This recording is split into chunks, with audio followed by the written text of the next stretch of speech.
새로운 시각으로 세상을 봅니다. 정용실의 뉴스 브런치 뉴스픽.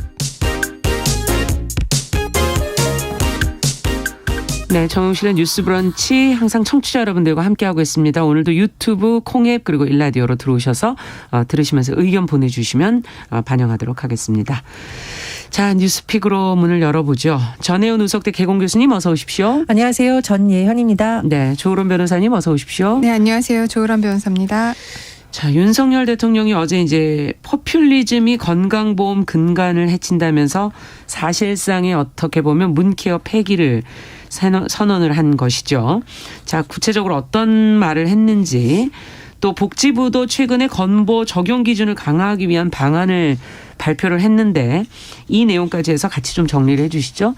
네, 정 교수님. 윤석열 대통령이 어제 국무회의 모두 발언에서 건강보험과 관련한 발언을 했습니다. 네. 건보 개혁은 선택이 아닌 필수다라고 말을 했는데요. 특히 전 정부에서 했던 정책, 이른바 이것이 이제 문재인 케어라고 우리가 많이 불리는데 이 부분에 대해서 비판적인 발언을 쏟아냈습니다. 지난 5년간 보장성 강화에 20조 원 넘게 쏟아부었는데 의료 남용을 방치해서 국민에게 부담이 전가되고 있다라고 비유를 했고요. 네. 또 인기 영업적 포퓰리즘 정책이 재정을 파탄시킨다라는 취지로 발언을 했습니다. 그리고 이와 관련해서 그러면 건보가 어떻게 개편이 될 것인가 일단 좀 추측을 해보면 보건복지부가 지난 8일 건강보험 지속가능성 제고 방안 등을 공청에서 발표한 내용이 있는데요. 네. 그 내용을 중심으로 한번 설명을 드리겠습니다. 첫 번째, MRI 자기공명 영상 초음파 검사에 대해서 건강보험 기준을 강화한다. 이 내용이 들어가 있고요. 네. 두 번째, 일정 수준 이상 외래 의료를 이용한 사람은 본인 부담률을 더 높인다. 이에 따라 더 비싼 진료비를 내게 하는 방안도 추진이 됩니다. 세 번째, 암을 비롯한 중증 희귀질환자에게 낮은 본인 부담률을 적용했고 부담을 줄이는 것이 이제 산정특례 제도인데요. 네. 이와 관련해서 관련성이 낮다고 판단한 합병증은 제외한다. 즉 산정특례 대상 범위도 좁히는 내용이 들어가 있습니다. 또 하나 이제 외국인 관련한 피보험자 관련한 내용이 들어가 있습니다. 외국인 피부양자의 경우 건강보험 자격이 정비가 되는데요.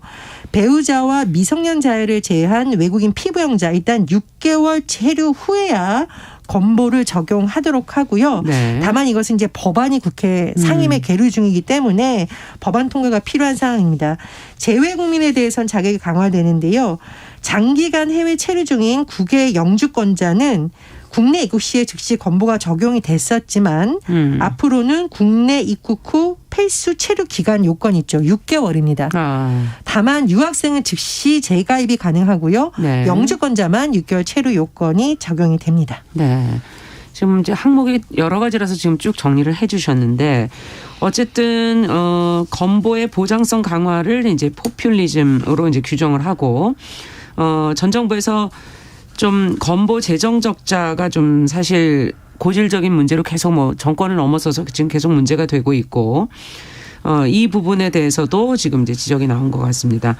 두 분께서는 어떻게 보시나요? 지금 현재 상황에서 건강보험 문제를. 일단 정부의 기본 입장이 과다 의료라든지 아니면 외국인 의료 쇼핑 이런 것들로 인한 건보료 누수를 막아서 재정을 확보하고 중증 질환이나 필수적인 의료에 대해서는 이제 강화할 방침이라고 하는데요. 네. 이 방향성에 대해서는 어느 정도 공감을 할 수밖에 없을 것 같습니다.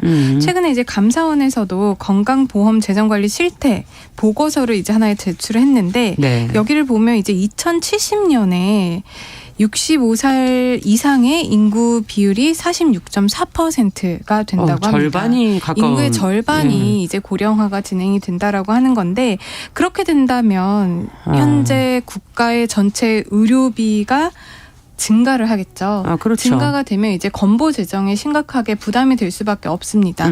그리고 현재에도 지금 계속해서 그 건보 재정에 있어서 그 부담이 늘어난다라는 거는 각종 통계로서 나오고 있는데 네. 여기에 대해서 뭐 국고 지원이라든지 아니면 이 건보료를 어떻게 좀 더 우리가 재정을 확충할 것인가 이런 부분에 대한 고민보다는 그러니까 뭐 앞서 뭐 보수 정권이던 진보 정권이던 계속해서 어떻게 보면 케어를 늘리는 방향으로 이제 해왔거든요. 네. 근데 사실상 케어를 늘리는 것이 선진국형 의료 체계임은 분명합니다. 네. 그런데 이 부분에 대해서 우리가 재정적인 문제를 보지 않고 계속해서 늘리다 보면은 결국에는 그 부담이 국민들에게 돌아오거든요. 그렇기 때문에 어느 정도는 재정적인 문제를 우리가 다시 한번 짚고 넘어가야 될 부분이 있다고 생각을 하고요. 그 부분에 있어서 기존에 확대했던 그런 부분에 있어서 뭐 누수라든지 아니면은 과다 의료에 대한 심사 기준이 조금 미약한 부분이 있었으면 이번 기회에 한번 검토를 하고 조금 더 합리적인 기준 그리고 세세한 기준을 좀 만들어서 진행을 하는 것이 바람직하다고 생각을 합니다. 네, 정 교수님께서는 어떻게 보십니까? 예, 건강보험 제도에 있어서 누수를 바로 잡는다던가 부정 사용이 의심되는 부분에 대해서 세세하게 관리를 하겠다. 이 부분을 반대할 국민은 없다고 그렇죠. 봅니다. 그리고 이제 관리 차원의 문제인데 윤 대통령은 지난 5년간 보장성 강화에 20조 원 넘게 쏟아부었는데 의료 남용을 방치했다. 그럼 이게 20조 원이 다 의료 남용으로 마치 날아간 것처럼 얘기를 하기 때문에 이 부분은 좀 정치적 프레임이 아닌가 생각이 들어요. 네. 보장성 강화라는 것은 말 그대로 비급여였던 부분을 급여로 좀 확대를 한다. 그래서 돈 없어서 저거 못해요라고 하는 부분이 없도록 병원비 걱정이 좀 덜어주자라는 취지에서 된 것이기 때문에 이 20조 원을 모두 남용됐다라는 것처럼 이렇게 하는 건 너무 정치적 수사라고 생각을 하고요. 두 번째로 문재인 케어에서 했던 내용을 보면은 저소득층 의료 지원 확대라든가 임플란트, 본인 비용 경감, 종합병원 2인실, 3인실 건보 적용 이런 내용이 다 들어가 있습니다. 네. 따라서 건강보험이라는 제도의 본래 목적을 생각을 했을 때 의료 취약 계층이라든가 민간 실손보험의 의료의 혜택을 받지 못하는 층에 대한 부분이 충족되었냐 이 부분도 같이 봐야 되는 거지. 네. 이렇게 누수가 됐던 사례를 들어서 마치 건보 재정 모두가 파탄이 났다거나 잘못 사용되었다 이렇게 평가하는 것은 너무 한쪽 면만 부과시킨 것이 아닌가라는 우려가 됩니다. 네. 건보 재정이 지금 악화된 이후로 그 MRI 뭐 초음파 검사가 많이 거론이 지금 되고 있는데요. 건보 적용 전에는 사실은 MRI는 좀 비쌌기 때문에 저희가 아주 불가피하지 않은 경우에는 잘 쓰지를 않았던 것 같고 지금은 상당 부분 지원은 되지만 검사가 늘어난 건 뭐 현실이니까요. 그게 모두 다 남용이라고 과연 볼 수 있는 것인지 이 부분은 좀 어떻게 볼까? 이 건보 재정 악화된 부분을 저희가 조금 더 들여다보죠.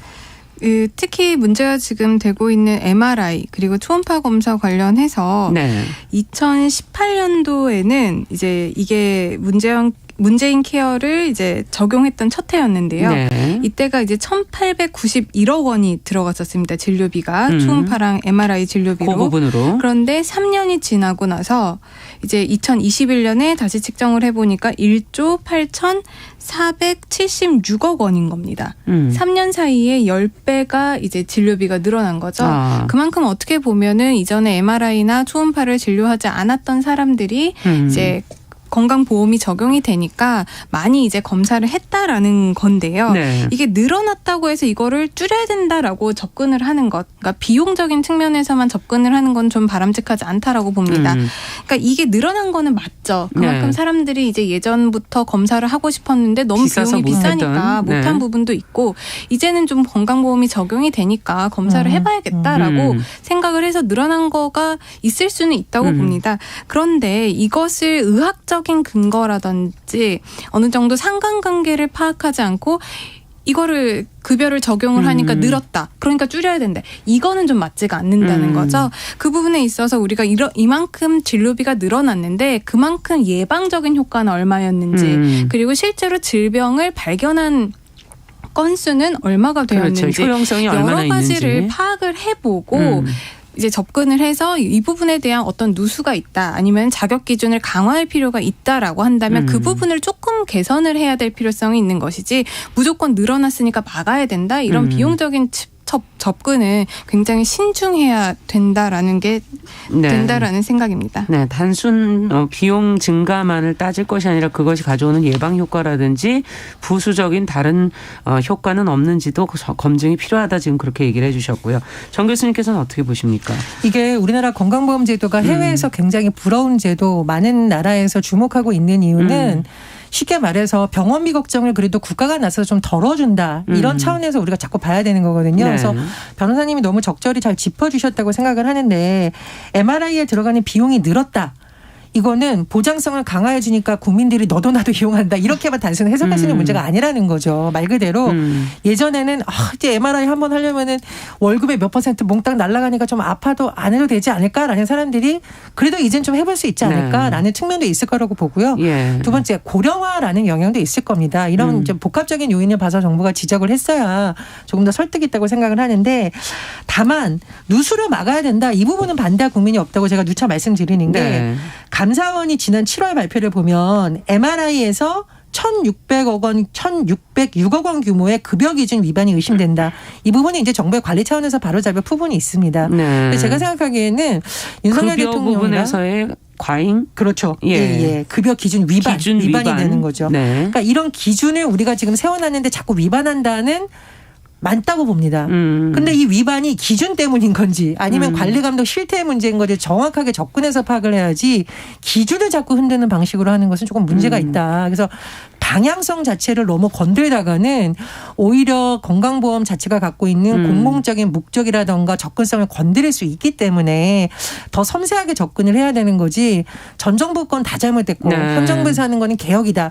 이렇게 한다면은 국회에서의 반응도 좀 문제가 생길 거라고 생각을 하고요. 지금 의료계에서도 굉장히 비판적인 의견이 많이 나오고 있거든요. 그런 부분 같이 봐야 된다고 봅니다. 네, 그리고 또 한 가지 말씀드리고 싶은 것이 기준을 강화한다, 제재를 높이겠다라고 하면 사실상 돈 있는 사람들 병원 가는데 별 지장이 없을 겁니다. 네. 그런데 아무래도 돈이 없는 사람들, 취약계층 입장에서는 이 부분에 대한 기준이 너무 또 올라간다라고 한다면 아예 또 포기하시는 분들이 생겨날 수밖에 없습니다. 그렇기 때문에 결국에는 의료보장 영역의 축소라든지 아니면 보장성 범위를 축소하는 문제는 굉장히 섬세하게 다뤄져야 되고 아까도 말씀드렸다시피 의학적인 통계라든지 여러 가지 근거가 될 수 있는 통계를 가지고 해야 되지 무작정 하다가는 오히려 복지 사각지대를 늘릴 수 있다.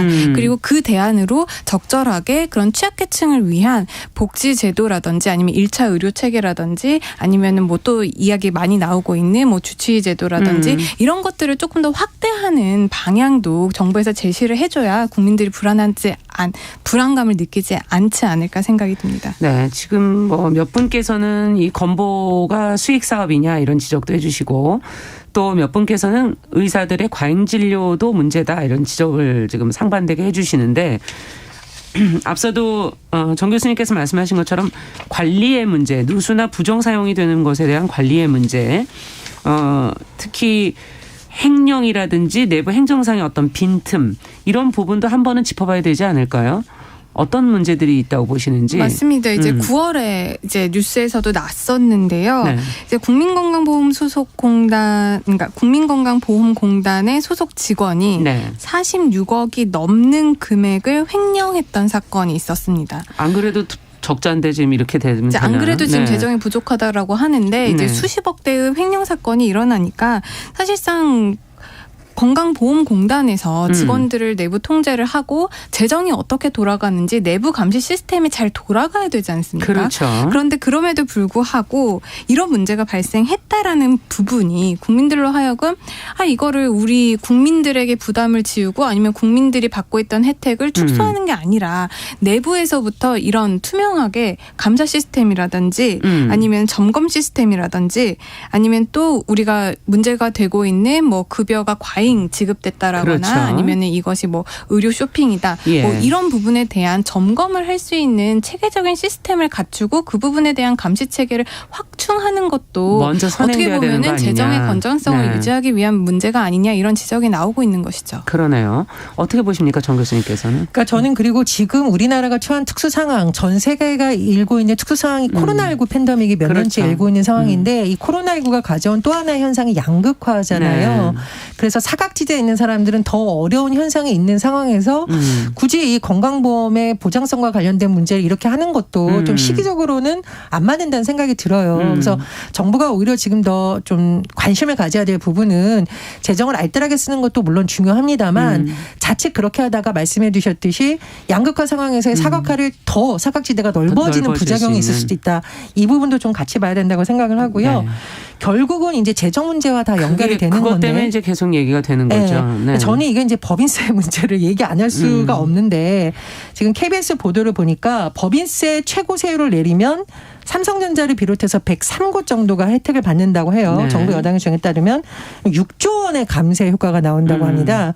그런데 문재인 정부에서 지금 보장성 강화를 위해서 그동안 5년간 쓴 게 20조 원입니다. 네. 그러면 이 6조 원이 앞으로 몇 년간 계속 쌓인다고 생각을 하면 과연 법인세가 지금 같은 시기에 그렇게 시급한 문제인가? 어느 것이 더 시급한 문제인가에 대해서 좀 같이 볼 필요가 있고요. 네. 또 이제 증세 없는 복지는 허구다라는 철학적 문제가 다시 제기될 수밖에 없는데 현재 증세를 할 수 있는 상황은 아니잖아요. 지금 여러 경제가 가지. 너무 어려워서. 예, 그렇다면 네. 적어도 이 감세를 정치권이 주장을 할 때 의료 수요가 계속 늘 수 있는 상황 그리고 고령화로 인해서 복지 수요가 늘어날 수 있는 상황을 좀 같이 봐야 되지 이렇게 주장하는 건 좀 안 맞는다 이런 말씀을 네. 드리고 있습니다. 자, 지금 이제 처음 얘기가 된 게 건보의 어떤 재정의 문제, 적자의 문제에서부터 이제 시작이 된 건데 세부적으로 올해 또 일몰되는 국고 지원 문제가 또 있지 않습니까? 이 복지부에서 이런 것들을 고치겠다고 뭐 이제 거론하는 것들이 있고 올해 일몰되는 국고 지원 문제 이것도 저희가 좀 주목해서 봐야 될 문제인 것 같은데 어떻게 보십니까? 이분 재정에서 지금 의료보험이라는 건 모두에게 평등하게 지금 되어 있는 보험이고 앞서 말씀해 주신 의료의 사각지대라든지 힘든 사람들에게 더 뭐 지원이 가거나 더 넓게 보장해 주는 부분은 의료수급 뭐 이런 정도로만 지금 되어 있는 거죠.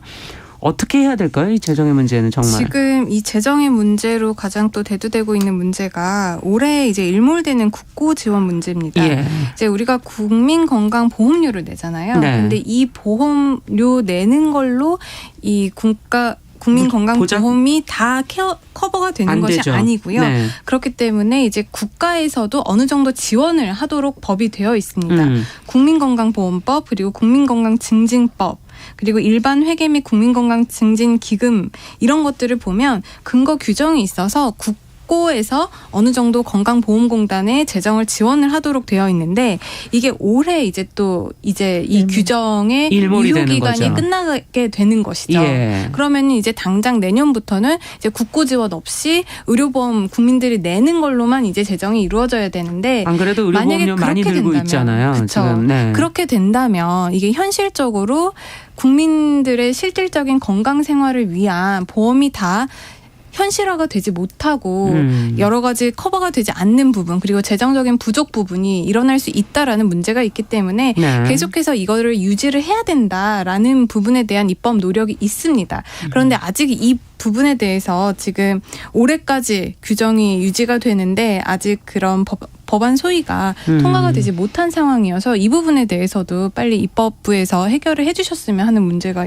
있는 거죠. 네, 과연 어떻게 해야 될까요? 이 재정 적자를 언제까지 이 문제는 좀 근본적으로 좀 생각해 볼 부분은 있는 것 같은데요. 근데 고령화는 우리가 피해갈 수 없는 부분이겠죠. 그러니까 뭐 보수 정부든 진보 정부든 그렇기 때문에 복지에 대한 관심이 높아지는 거고 그렇죠. 복지의 큰 틀에서 이 재정을 어떻게 할 것이며 세금 문제는 어떻게 할 것인가에 대해서 사실은 좀 장기적인 안목이 필요하다고 보고요. 윤석열 정부에서 재정 건전화라는 거를 하는 어떤 방법론은 저는 필요하다고 보겠죠. 근데 문제는 이제 재정 건전화를 하기 위해서 복지의 영역이라든가 보편적이라 권리라던가 공공성이 중요되는 부분에 자꾸 이렇게 어떤 문제를 하는데 그걸 가지고 정말로 이렇게 고령화라든가 양극화 시대에 있어서 필요한 수요를 감당할 수 있을지에 대한 것을 좀 국민들한테 설득을 해야 문제가 되지. 안 그러면 이게 정치적으로 전 정권이라든가 전 지난 정부에서 했던 거와 자꾸 차별화를 위해서 그런 부분을 흔드는 정치 건 아니냐. 문제는 아니지 그렇습니다. 않습니까? 예. 그런 부분에 접근을 하면 안 된다고 보고요. 좀 더 장기적이고 통계적인 관점에서 봐야 된다고 생각을 합니다. 그리고 또 하나 이게 우리가 지금 우리 국민들의 욕구가 어디로 가고 있을까? 뭐 최근에 뭐 10년, 20년 사이에 우리나라 국민들이 왜 북유럽, 서유럽 복지제도 굉장히 부러워하잖아요. 네. 그 공통적인 특징이 뭐냐면은 적어도 우리 아이들 그리고 노인들이 아픈 거 먹는 거는 적어도 걱정 없이 해주는 게 최소한은 돼야 되지 않냐는데 이 먹는 것이 무상복지. 그래서 이 이제 무상복지라던가 무상급식은 이미 이제 보편화되고 있는 거고요. 네. 그다음에 이제 의료와 관련된 부분인데 무상의료까지는 못 가더라도 적어도 이제 보장성을 강화하는 쪽으로에 대해서는 어느 정도 저는 사회적 합의가 되고 있다라고 생각을 해요. 네. 그래서 이 재정을 잘 관리하는 것이 정부의 역할입니다만은 큰 흐름을 역행해서 가는 것은 국민의 동의를 얻기 좀 어렵지 않나 이렇게 생각이 듭니다. 저도 말씀드리고 싶은 게 있는데 제가 이번에 건강보험 국고 지원이 이제 12월 31일부로 일몰된다라고 말씀을 드렸잖아요.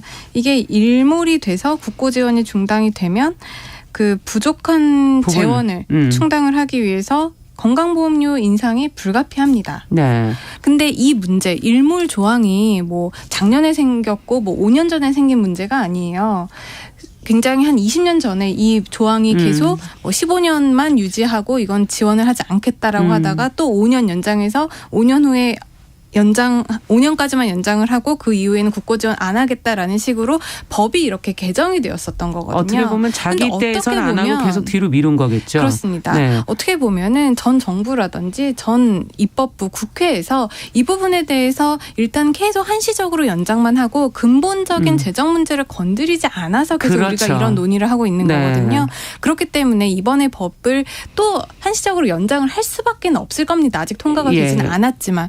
그런데 이번엔 한시적으로 연장을 할 부분만 아니라 근본적인 재정에 대해서 어떻게 확충을 하고 그렇죠. 교수님이 지적을 하셨던 바와 같이 계속해서 고령화가 되면은 이건 건강보험에 대한 수요, 재정 지출이 커질 수밖에 없는 영역인데 맞습니다. 그 부분에 대해서 재정적인 문제를 어떻게 할 것인지 확실히 짚고 넘어가야 될 문제가 아닌가 국민들과 생각을 소통이 합니다. 좀 필요한 부분이기도 하고요. 건강보험 전체 구조를 과연 어떻게 짜야 될 것인지에 대한 근본적인 고민도 그와 함께 더불어 이루어져야 되는 거 아닌가. 과연 보험이라는 것이 보편하기만 하면 과연 되는 것인가는 모든 부분을 한번 좀 근본적으로 들여다볼 필요가 있을 것 같습니다. 자, 오늘 뭐 건강보험 얘기하다 보니까 그냥 시간이 다 흘러가고 두 번째 뉴스로 좀 가보도록 하죠. 패션 스타일리스트라는 직업이 뭐 청소년들이 굉장히 선망하는 직업 중에 하나인데 뭐 스타하고 가까이 있을 수도 있고 화려해 보이기도 하고 과연 무엇을 하는지 또 궁금해하시는 분들도 많은데요. 대부분 이 스타일리스트가 되기 위해서 거쳐야 하는 이 어시스트 단계에서 열악한 급여와 노동 환경으로 힘들어하는 분들이 많다 그럽니다.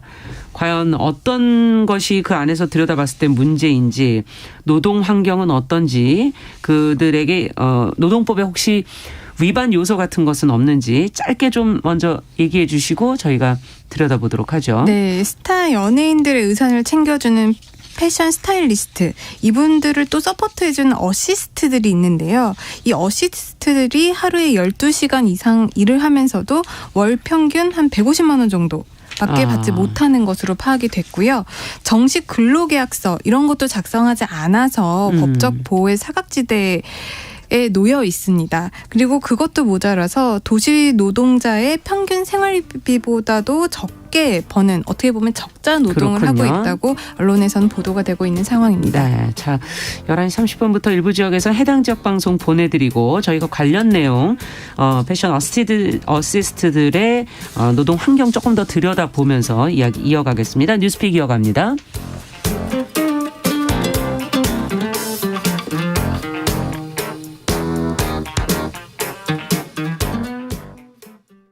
지금 시각은 11시 30분입니다. KBS 여러분은 지금 KBS 1라디오 정용실의 뉴스 브런치와 함께하고 계십니다. 네. 조 변호사님께 다시 한번 좀 여쭤볼게요. 다시 한번 조금 정리를 해 주시죠. 네, 한 조사가 이루어졌는데요. 한빛 미디어 노동인권센터 그리고 패션어시 유니온이 현재 일을 하고 있는 패션 스타일리스트 어시스턴트들을 대상으로 생계비 조사를 실시를 했습니다. 예. 이제 지난 8월 23일부터 9월 13일까지 패션 어시스트 86명을 대상으로 이루어졌고요. 네. 응답자의 95%는 여성이었습니다. 그렇군요. 그리고 평균 연령이 24살 정도 24.8세로 청년, 여성의 비율이 압도적으로 높은 부분이 이 분야인데요. 네. 여기에서 이제 문제가 된 것들이 한 5가지가 있습니다. 일단 고용 형태가 대부분이 프리랜서입니다. 그리고 이 프리랜서도 프리랜서 실장 밑에 또 프리랜서로 고용되어 있는 형태. 그러다 보니까 뭐 사대보험은 사대보험이라든지 당연히 안 되고. 근로계약서 네. 이 부분들이 잘 해결되지 않고 있다라는 거고요. 그렇다 보니까 사회 정책의 어떤 보험 문제의 수혜라든지 아니면은 뭐 대출이라든지 이런 제도권 금융을 이용하는 것도 어려움이 있다라고 밝혀지고 있고요. 또 임금 조건도 굉장히 안 좋습니다. 예. 임금이 평균 월 145만 원이거든요. 그러면 2022년도에 최저임금이 월 191만 4,440원인데 이 부분에 비해서도 훨씬 낮아요. 그리고 또 하나가 이제 근로시간입니다. 평균 근로시간이 지금 하루 평균 11.5시간이라고 하는데 그렇게 본다면 한 달 평균 휴일이 4.8일. 이라고 하면 일반적인 근로자에 비해서 노동시간은 많고 휴일은 훨씬 쉬지를 적게 못한 상태에서 하고 있는 상황이고요. 최저임금도 못 받고 있는. 네. 그리고 이제 또 이 생태계에서 갑질이라든지 언어적인 폭력 문제도 굉장히 심각해서 여러 가지 문제에 시달리고 있는 게 현실이라고 합니다. 네, 지금 청년들의 노동 현실을 저희가 좀 들여다보면서 이 문제를 지금 같이 보고 있는 건데요. 스타와 같이 일어나는데 큰 돈을 버는 스타 옆에서 내 처지는 왜 이럴까 도리어 박탈감, 자괴감 이런 게 더 크지 않을까 이런 생각도 들기도 하면서 이유가 왜 이럴까? 이게 원래 이랬던 건가? 하는 여러 가지 질문이 들거든요. 어떻게 보십니까? 정 교수님께서. 예, 제도 밖에 있는 사각지대에서 근무한다라는 영향이 굉장히 예. 크다고 보거든요. 일단은 뭐 연예 기획 분야에서 일하시는 분들, 예를 들면 뭐 스타일리스트, 로드 매니저라고 불리는 분들, 그리고 영화와 관련해서 프리랜서로 일하는 분들 대다수가 사실은 근로계약서를 쓰거나 이런 것이 우리나라가 없었고 관행적으로 구두로 얼마 줄게 이렇게 되는 시스템이었어요. 네. 그렇다 보니까 이 근로자들 입장에서는 내가 어떤 혜택을 제대로 보장을 받고 그것이 되지 않았을 때 어떻게 해야 되고에 사실은 예측 가능한 시스템이 없었습니다. 그래서 저는 이제 근로계약서를 쓰려고 하는 노력을 정부에서 최근에 권고한 바 있거든요. 네. 그 부분에 대한 기준이 마련돼야 된다고 보고요. 참고로 봉준호 감독이 기생충을 만들 때 굉장히 작품성도 유명했지만 그렇죠. 영화 현장에 있는 분들하고 계약서를 쓴 것이 굉장히 화제가 됐어요. 드문 일이어서. 예, 그래서 출퇴근 시간은 언제쯤이고 이거를 스태프들이 다 알 수 있어서 분위기가 굉장히 좋았다라는 평이 나오거든요. 그냥 개개인이 선행으로 잘 해주겠지라고 기대를 해서는 사실 이런 문제는 해결되지 않고 맞습니다. 정부 차원에서 나서서 좀 이런 제도를 만들고 특히 계약서 기준을 만들고 이런 부분에 대한 부분이 필요할 것으로 보입니다. 네, 저는 이 부분에 대해서 구조적인 문제가 있다라고 보는데 일단 이 부분이 어떻게 보면 자기가 좋아하는 일을 하는 영역이에요. 그러다 보니까 열정페이라고 하는 건가요? 그러다 보니까 이제 열정페이를 요구하게 되는 부분이 있고 또 일을 하는 입장에서도 내가 좋아서 하는 일이니까 이 정도는 감수해야 되지 않을까? 이런 생각이 있다 보니 그걸 악용하는 사례 그리고 그거를 악용을 해서 근로기준법을 위반하는 사례까지 많이 적발이 되고 있는 것이고요. 네. 또 하나는 이 패션 분야 그리고 엔터테인먼트 분야가 인맥 위주로 돌아가다 보니 내가 너무 나의 권리를 주장을 하다가는 이 업계에서 살아남지 못하고 뭔가 나쁜 사람으로 낙인 찍힐지도 불이익을 모른다는 받을 그런 수 두려움 있다는. 네. 그런 것도 있고 또 하나는 이제 뭐 패션 업체들이나 뭐 대규모 엔터테인먼트사들이면 어느 정도 관리나 감시 감독이 정부 당국에 의해서 이루어지겠지만은 소규모 업체들 아니면은 그냥 개인 실장 이렇게 이루어지는 곳들이 많기 때문에 사각지대에 놓일 수밖에 없습니다. 그러네요. 이 부분은 우리가 구조적인 문제를 잘 파악을 해서 정부에서도 적극적으로 개입을 하고 관여를 그렇죠. 해야 될 필요성이 있고요.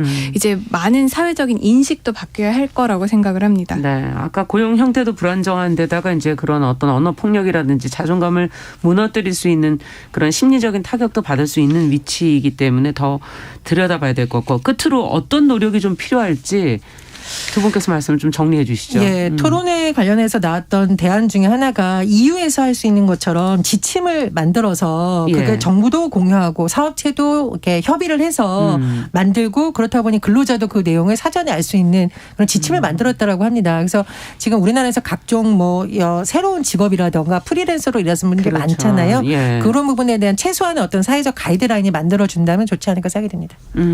어떻게 보세요? 네, 교수님의 의견 적극 동감을 하고요. 그런 사회적인 가이드라인도 맞춰야 되고 법적으로 감시 체계도 훨씬 더 발전을 해야 되는 부분이 있고요. 내 권리를 그냥 나의 열정으로 사귀지 마시고 적극적으로 권리를 주장을 하고 권리를 주장을 했을 때 그거를 나쁜 눈으로 바라보지 않고 그걸 적극적으로 수용할 수 있는 선진적인 의식 문화도 바뀌어야 되지 않을까 싶습니다. 네, 지금 9639번님께서 2005년 방송 카메라 어시스트로 한 달에 한 번 휴무 평균 18시간 월급 75만 원 4대 보험 미가입이었다는 얘기까지 전해오셨습니다. 청년 노동의 문제는 근본적으로 이런 부분까지를 다 들여다보는 노력이 무엇보다 선행돼야 될 것 같습니다. 자, 뉴스픽 조으론 변호사 전혜연 교수 두 분과 함께했습니다. 감사합니다. 감사합니다. 남성의 입장에서 여성의 입장을 이해하는 그래서 사실 이 역지사지의 태도가 한국 사회로 지금 필요한 것이 아닌가. 어떤 사람들은 삼루에서 태어났으면서 자신이